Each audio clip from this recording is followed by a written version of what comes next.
আসসালামু আলাইকুম, সবাই কেমন আছেন? আশা করি সবাই ভালো আছেন। দিলরুবা ব্লগে আপনাদের সবাইকে স্বাগতম। নতুন আরেকটা ভিডিও নিয়ে চলে আসলাম। আশা করি আমার আজকের ভিডিওটা আপনাদের কাছে অনেক ভালো লাগবে। চলুন, আমি আজকে চিকেন শাসলিক বানিয়ে আপনাদেরকে দেখাবো। আশা করি আমার এই রেসিপিটা আপনাদের কাছে অনেক ভালো লাগবে, অনেকের কাজেও লাগবে। তো চলুন, আমি কিভাবে চিকেন শাসলিক তৈরি করে আপনাদের সাথে শেয়ার করব।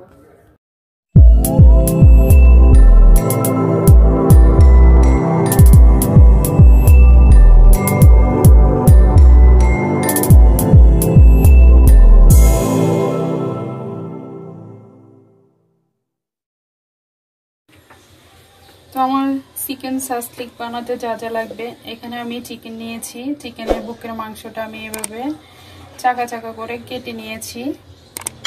এগুলো আমি এখন ম্যারিনেট করব। সাথে নিয়েছি আমি, এখানে আছে ক্যাপসিকাম, গ্রিন ক্যাপসিকাম।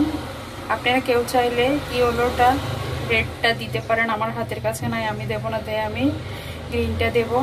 আর এখানে আছে টমেটো, আমি সেম সব একরকমই কেটে নিয়েছি। এখানে আছে পেঁয়াজ, আমি পেঁয়াজগুলোকে এভাবে কিউব করে কেটে নিয়েছি। আছে কাঁচামরিচ। তো এই তো আমি এখন চিকেনগুলো ম্যারিনেট করব।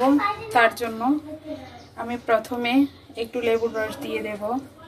চিকেনের মধ্যে একটু লেবুর রস দিয়ে দেব, এতে করে চিকেনের গন্ধটা চলে যাবে, গ্রানটা ভালো আসবে। দিয়ে দেব সয়া সস দিয়ে দেব 1.5 টেবিল চামচের মতো। এখন দিয়ে দেব সামান্য একটু টমেটো সস।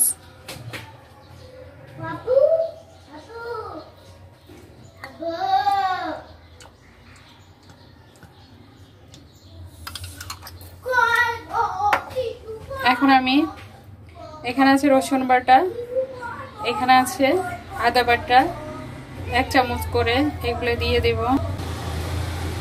আমার এখানে আছে গরম মশলার গুঁড়ো, এখানে আছে টালা জিরের গুঁড়ো, এখানে আছে লবণ স্বাদ মতো, এখানে আছে গোলমরিচের গুঁড়ো, আর আছে লাল মরিচের গুঁড়ো। তো আমি এগুলো দিয়ে দেব। দিয়ে এখন আমি এগুলোকে ভালো করে মেখে নেব।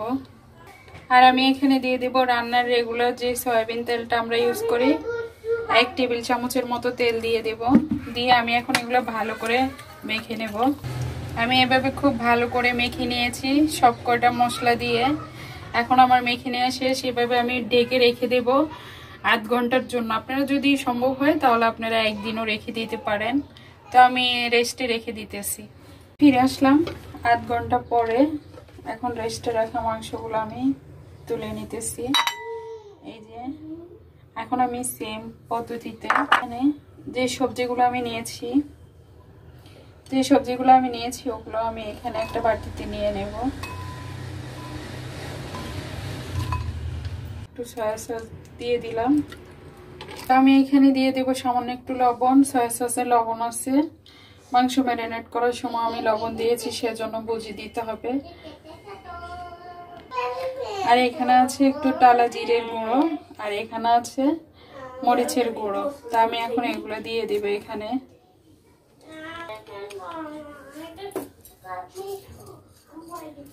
এখন আমি এগুলার একটু ভালো করে মেখে নেব, যাতে করে সব কটার মধ্যে লবণ সয়া সস ভালো করে লাগে।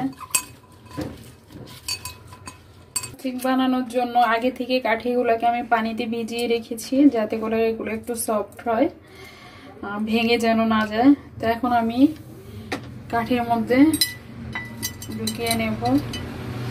তো আমি প্রথমে একটা চিকেন ঢুকিয়ে দেব, তারপর দিয়ে দেব একটা ক্যাপসিকাম, তারপর দিয়ে দেব একটা টমেটো, আবার একটা চিকেন, এবার দিয়ে দেব একটা পেঁয়াজ,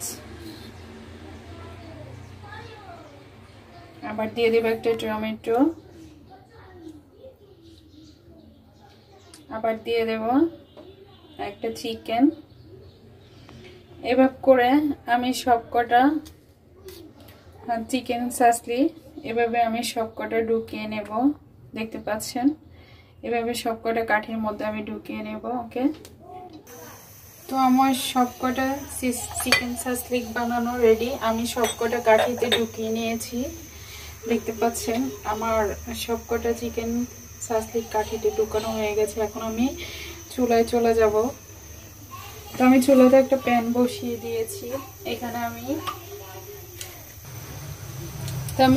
একটু ঘি দিয়ে দেব, যাতে করে গ্রানটা ভালো আসে, সেজন্য আমি একটু ঘি ব্রাশ করে দেব।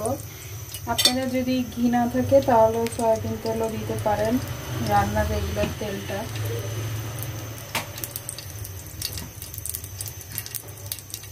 তো আমি ঘিটা এখন প্যানের পাশে একটু ব্রাশ দিয়ে ছিটিয়ে দেবো, যাতে করে সবকটার মধ্যে লাগে। তো এখন আমি আস্তে আস্তে একটা একটা করে শাসলিকের কাঠিগুলো বসিয়ে দেব, একটা একটা করে বসিয়ে দেব।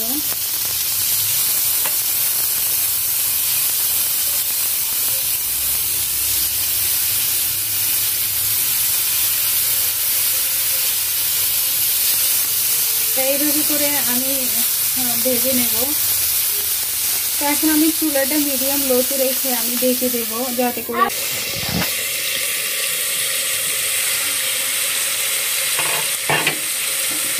তো আমার এক পাশ মোটামুটি হয়ে গেছে। আমি আরেক পাশ উল্টিয়ে দিতেছি। সাবধানে আস্তে আস্তে উল্টিয়ে দিতে হবে, না হলে কিন্তু খুলে যাওয়ার সম্ভাবনা থাকবে। সেজন্য হাত দিয়ে আস্তে করে উল্টিয়ে দেবেন।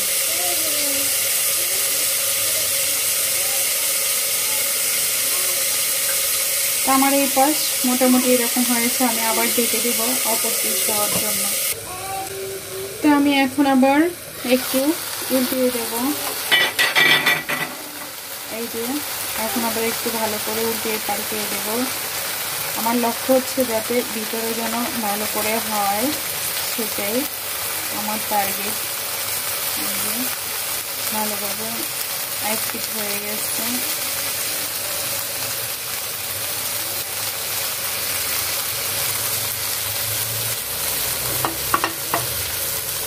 এখন আবার আমি ঢেকে দেব।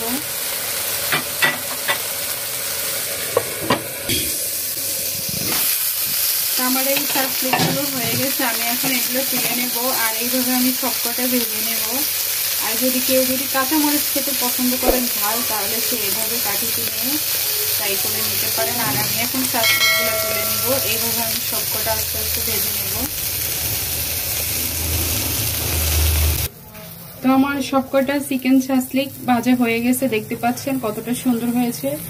যদি ভিডিওটা ভালো লেগে থাকে তাহলে অবশ্যই লাইক কমেন্ট শেয়ার করবেন, চ্যানেলটা শেয়ার করবেন, আপনাদের কাছে অনুরোধ থাকবে। আর চ্যানেলটা সাবস্ক্রাইব করে পাশে থাকবেন। আমি আজকের মতো এখানেই বিদায় নেব। আপনারা সবাই ভালো থাকবেন, সুস্থ থাকবেন। আল্লাহ হাফেজ।